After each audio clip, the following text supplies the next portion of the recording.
S&P, first and foremost, we'll start on the weekly, just to kind of get the overall trend, right? So you can see that the overall trend for previously has been up, and we started this new downtrend. So getting down to the daily, and also wait, before I get there, weekly, where do I think we're targeting in terms of this move that we've been seeing off of the S&P?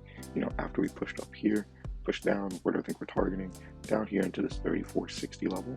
So get down to the daily. All right, so here we can see more of that move that we were just looking at from here as our highest point. We'll adjust that down to that 35 level, right? And essentially what I have this fib tool drawn on, as I think that that's where we can run to. I think that, I'm expecting possibly a turnaround here, right? And we can see a bit of a pullback into this 39 level. Into the 39 level, because that will get us above a 50% retracement. Also, we have a fair value gap here, which is the same reason why I'm targeting this 35 level over here. Fair value gap, all right, with this nice formation before we run up higher, right? And then again, daily, same thing, but to the flip side, so fair value gap with this nice formation before we run lower.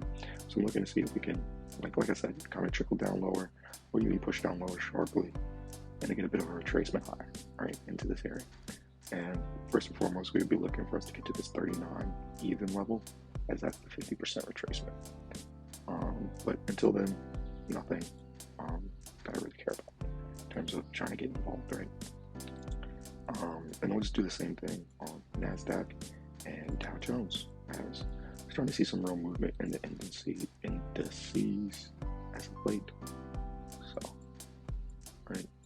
So the level of possible area we could move into for the Nasdaq isn't as clear, as we're kind of in this area here where we see some consolidation that happened previously, especially on the daily and then 4-hour, all that kind of stuff, right? Pushed up, pushed down, pushed up, pushed down, pushed up, eventually pushed away, right? But first and foremost, I would be looking at here, this area, so 9774, as that is where we had a swing low, a swing high, pushed down, make a new swing low, and we broke that guy, and closed above it here in June of 20, right? But that's pretty far away. So we'll get down to the daily as well, and essentially what we can just do, while we don't have an area where we might be targeting for us to run lower to in the daily, we could just look at where we are now and say to ourselves, okay, well, let's say that we turn around from here. I'm not saying that we are, but let's say that we do, right? Where we want price to come back to for us to be even interested. Well, we want us to come back to that 50 level, above that 50 level on the fib retracement. You can see here, again, we have a nice fair value gap here, and even just a regular old gap here as well, right? And then again, a nice candle formation, 1, 2, 3, and then push down. So that's where we'd be looking for a pullback on Nasdaq. And then Dow Jones,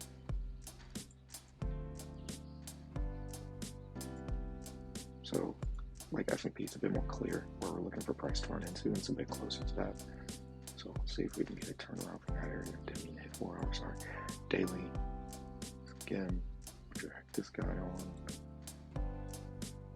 right? And we'll go down to that area here.